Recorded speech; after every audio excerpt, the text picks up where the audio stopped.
প্রিয় দর্শক, শুরুতে আমি দুঃখ প্রকাশ করে দিচ্ছি যে আজকে অনেক রাতে স্বাভাবিকের চেয়ে প্রায় ঘন্টা দুয়েক পর আমাদের এই কন্টেন্ট আজকে আমরা আপ করলাম এবং এজন্য অবশ্যই আমি দুঃখিত, লজ্জিত এবং আপনাদের কাছ থেকে ক্ষমা প্রার্থী। কিন্তু বলে নিচ্ছি, আমি একটু বলতে চাই যে কেন এই দেরিটা হলো এবং এই দেরিটা হওয়ার সঙ্গে একটা জাতীয় সমস্যাও জড়িত আছে, সেটাও আমি একটু বলি আপনাদেরকে। আমি একটা কাজে আজকে বরানির দিকে গিয়েছিলাম। বরানি থেকে আমি 5:30টায় রওনা হয়েছি এবং আমি একটা গাড়িতে ছিলাম, ওই গাড়িতে করে আসছিলাম। আমার বাসায় কলাবাগানে। এইটুকু রাস্তা আমি বাসায় এসে পৌঁছেছি 9:30টায়, 4 ঘন্টা লেগেছে। আমি যদি হেঁটে আসতাম তাহলে এই রাস্তাটুকু আসতে আমার 1 ঘন্টা বেশি লাগতো না। তাহলে ঢাকা শহরে এই প্রকট জ্যামটা কেন ছিল? এই জ্যামটা ছিল এই কারণে যে আজকে প্রবল বৃষ্টি হয়েছে এবং সেই বৃষ্টির কারণে রাস্তায় গাড়ি ঘোড়া যা ছিল, যানবাহন সব একদম জ্যাম হয়ে গিয়েছিল। তো আমি যখন বাসায় ফিরলাম তখন আবার আমার আরেকটা টক শো ছিল সময় টিভিতে, ওখানে যেতে হতো। কাজে বাসায় এসেও আমি এই কাজটা এই রেকর্ডিংটা করতে পারিনি। এরপরে সময় টিভিতে গিয়েছিলাম, তো সময় টিভি থেকে ফিরে এই রেকর্ডিংটা আমাকে করতে হলো, যে কারণে এত রাত হয়ে গেল। তো আমার কথা হলো, আমি যখন আসলাম বাসা পর্যন্ত, বলা বাহুল্য আমি বাসা পর্যন্ত কিন্তু এই গাড়ি নিয়ে আসতে পারিনি। আমি ফার্মগেট পর্যন্ত আসতে পেরেছি। ফার্মগেট থেকে আমার বাসা পর্যন্ত আমাকে হেঁটে আসতে হয়েছে এবং হেঁটে আসার করে রিক্সাও আসেনি, কারণ রাস্তায় পানি ছিল।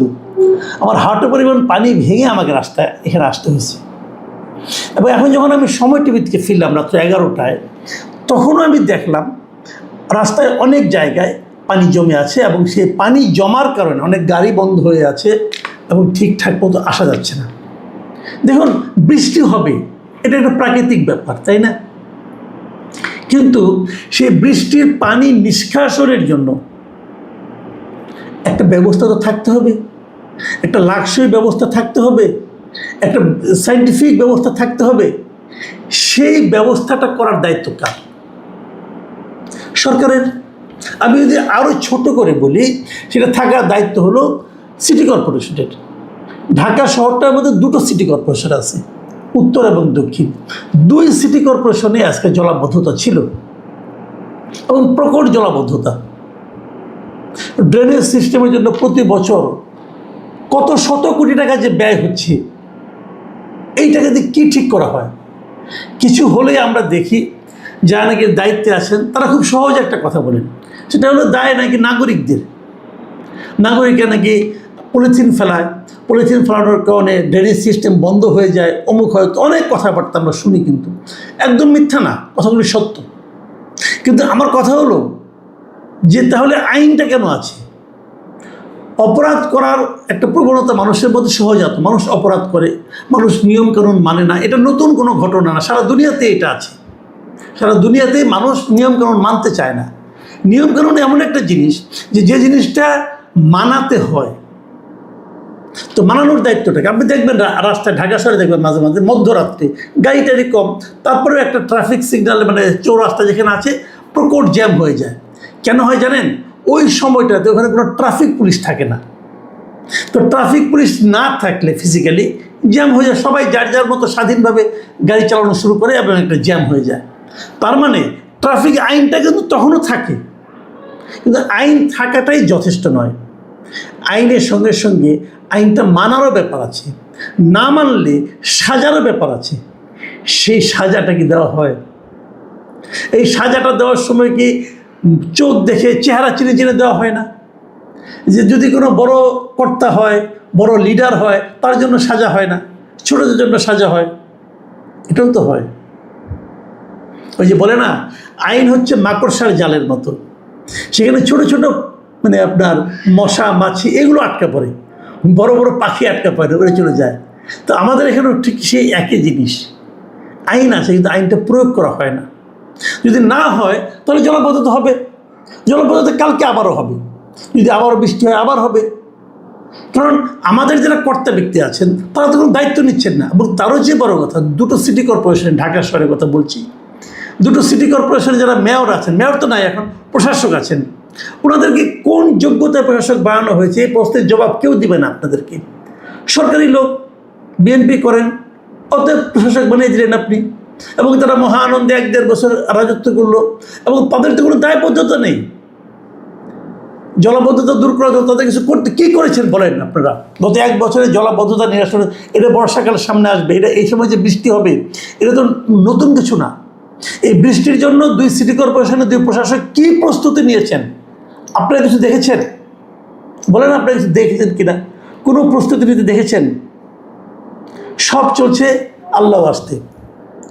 তো এভাবে যদি চলে তাহলে এই ধরনের জলাবদ্ধতা হবেই, এর থেকে বাঁচার কোনো উপায় নেই।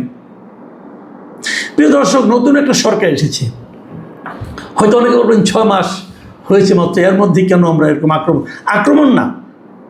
আমি আমার অভিজ্ঞতা থেকে বললাম, আমি যখন আসি ফার্মগেট থেকে, আমার এই ভেতর দিয়ে রাজাবাজার দিয়ে যখন আমি আমার কলা বাগানে আসি, এই পানিতে অনেক লোকে হাঁটছিল। তারা কেউ কি তারেক রহমান সাহেবের প্রশংসা করেছেন? তারা কি বলেছেন সেটা উচ্চারণযোগ্য না, কিন্তু প্রশংসা তো কেউ করেন নাই। উনি যখন ক্ষমতায় বসেছেন, কেন বসেছেন? মানুষের কাছ থেকে প্রশংসা পাওয়ার আশা নিতে বসেছেন। সরকারের প্রশংসা হচ্ছে, এগুলি কি সরকার খেয়াল করে দেখেন? এই জায়গাটা কিন্তু একটি জরুরি ব্যাপার। যা হোক, ব্যক্তিগত প্রসঙ্গ থাক, আমি একটি ছোট্ট রাজনৈতিক আলাপ করে শেষ করি। সে রাজনৈতিক আলাপ হলো প্রেসিডেন্ট নির্বাচন নিয়ে। অনেকে আমাকে বলছিলেন আজকে যে নিশ্চিত পরাজয় জেনেও জামাতে ইসলামের অলি আহমেদ সাহেবকে যে মনোনয়ন দেওয়া হলো জামাত থেকে, মানে 11 দলীয় জোট থেকে, এটাকে গতকালকে আমি মাস্টার স্ট্রোক বলেছিলাম। কেন? আমাকে অনেকে জানতে চেয়েছেন যে এটাতে আহামরি কী হয়েছে। তাদের নিশ্চিতভাবে হারবে। হ্যাঁ, হারবে নিশ্চিতভাবে। আমি একটা কথা বলি আপনাদেরকে, যেই দিন ওনারটা ঘোষণা করা হলো, তারপরেই কিন্তু আমরা শুনতে পেলাম যে মির্জা ফখরুল ইসলাম আলমগীরের প্রেসিডেন্ট হওয়ার সম্ভাবনা খুব বেশি। আর অন্য অন্য যে নামগুলি ছিল, এলেবেলে কিছু নাম কিন্তু আমরা শুনেছিলাম, যে যাদের দেওয়াটা অর্থহীন হতো তাদের নামও শুনেছিলাম। তো তাদেরকে বাদ দিয়ে ওনাকে দেওয়াটা, আমি কেন বললাম যে এটা ভালো কাজ হয়েছে এই কারণে যে আমি মনে করি এর মাধ্যমে বিএনপির উপর চাপ প্রয়োগ করা হয়েছে। সেই চাপটা হলো, বিএনপিকে তখন বাধ্য হয়ে এমন লোককে রাষ্ট্রপতি মনোনয়ন দিতে হতো যাকে নাকি অলি আহমেদ সাহেবের সঙ্গে অন্ততপক্ষে তুলনা করা যায়। এই জন্যই আমরা কিন্তু দেখছি যে মির্জা ফখরুল ইসলামের নাম শোনা যাচ্ছে। শেষ পর্যন্ত কী হবে আমরা জানি না।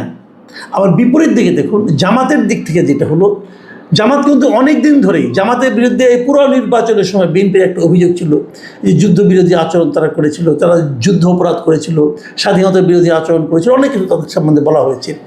সেখানে তারা কিন্তু অলি আহমেদের কার্ডটা খেলেছে। অলি আহমেদ কিন্তু বড় মুক্তিযোদ্ধা। জিয়াউর রহমান যখন মুক্তিযুদ্ধ করেছেন, ওনার সঙ্গে অলি আহমেদ সাহেব দীর্ঘ সময় ধরে ছিলেন। জিয়াউর রহমানের আহ্বানে উনি আর্মি চাকরি ছেড়ে বিএনপিতে জয়েন করেছিলেন। অলি আহমেদ বিএনপির অত্যন্ত শীর্ষস্থানীয় নেতাদের মধ্যে একজন ছিলেন। তারপর উনি কী কারণে ছেড়েছেন এগুলি নিয়ে আমি কালকে বলেছি, এবং আমি মনে করি এটা অলি আহমেদ সাহেবের রাজনৈতিক ভুল ছিল।